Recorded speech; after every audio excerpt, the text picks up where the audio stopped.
She looked around to see if anyone was watching. The night was quiet, too quiet. She dragged the body into the bush, her breath steady, her face calm. With practiced hands, she dug just enough, buried him, and covered the pit. When she was done, she adjusted her clothes, brushed the dust off her dress, and walked away in her heels without turning back. The bush swallowed the sound of her steps. By day, Bella was everything people believed in. A pastor's wife. Soft voice. Long skirts. Bible always in hand. Every Sunday, she stood beside her husband at the altar. She led prayers with power. She sang with tears in her eyes. Women trusted her. Men respected her. She looked like a woman touched by heaven.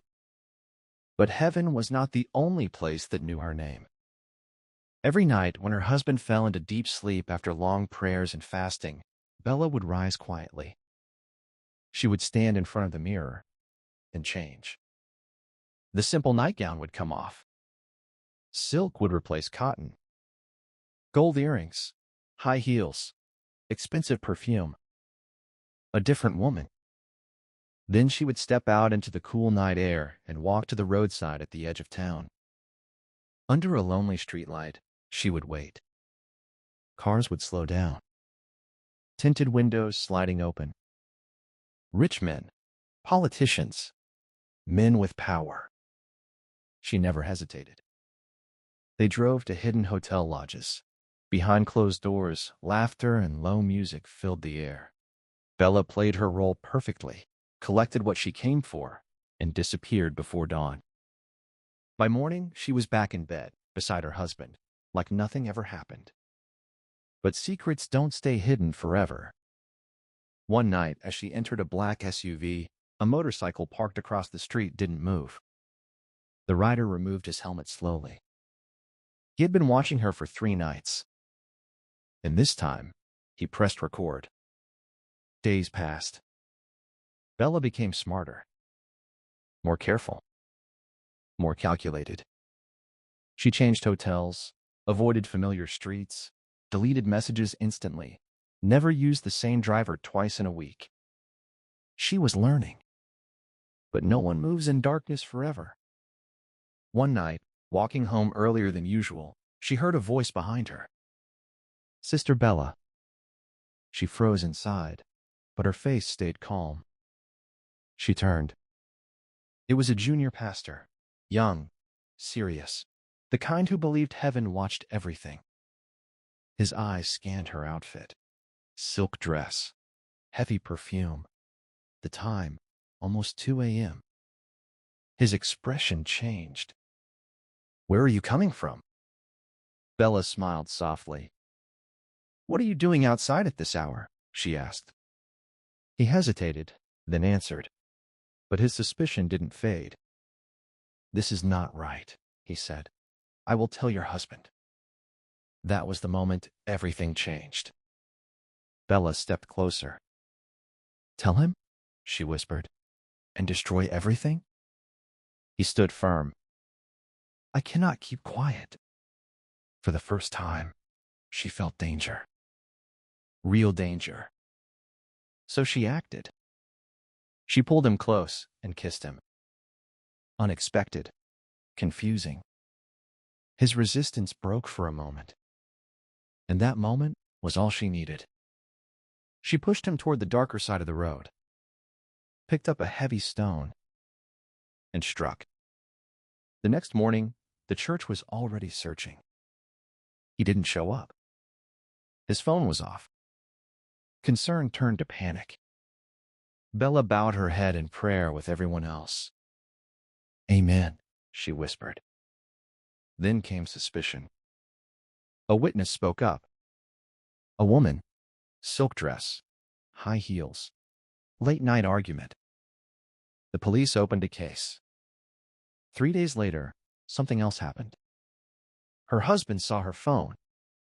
Messages. "Baby, why did you block me? When are we meeting again?" Silence filled the room. "So, you're cheating on me?" She denied it. He said nothing more. Tomorrow, he said quietly, I'll decide what to do. Morning meant exposure. Morning meant the end. That night, Bella walked into the kitchen, her hands shaking. Her eyes landed on something heavy. She picked it up, walked back into the bedroom. Her husband was asleep, peaceful, trusting. Tears filled her eyes, but fear was stronger. She raised it and brought it down. By morning, she was screaming, "Help! He fell!" People believed her. They mourned. They buried him. She cried like a grieving widow. But the walls were closing in. A man came to her house days later. He knew everything. Her movements, her nights, her secrets, even what she had done. He had been watching, working with the police. Bella smiled, invited him in, offered him a drink. He left alive. But by morning, he was dead. Now the investigation became serious, stronger, deeper. Still, Bella continued, dressed in silk, smiling, untouchable. Until one night, she noticed something. A red blinking light in a hotel room. A camera. For the first time, she wasn't in control. She ran. Days later, Sunday service. The church was full. Bella stood at the altar, calm, composed. Then the doors opened. Police officers walked in. Behind them, a man. No smile this time. A video played. Dark, shaky, but clear enough. Her, dragging a body. Silence.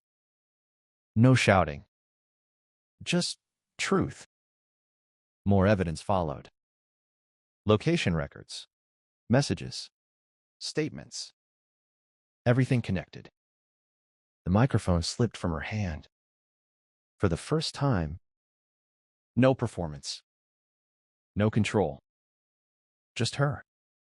You are under arrest. She didn't fight.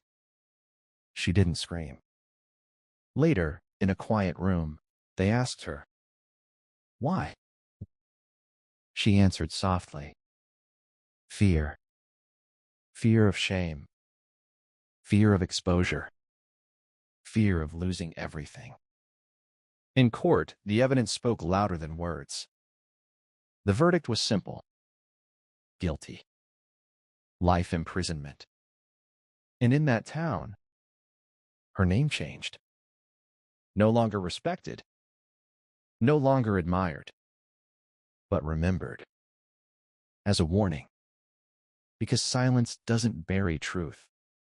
And the earth always remembers.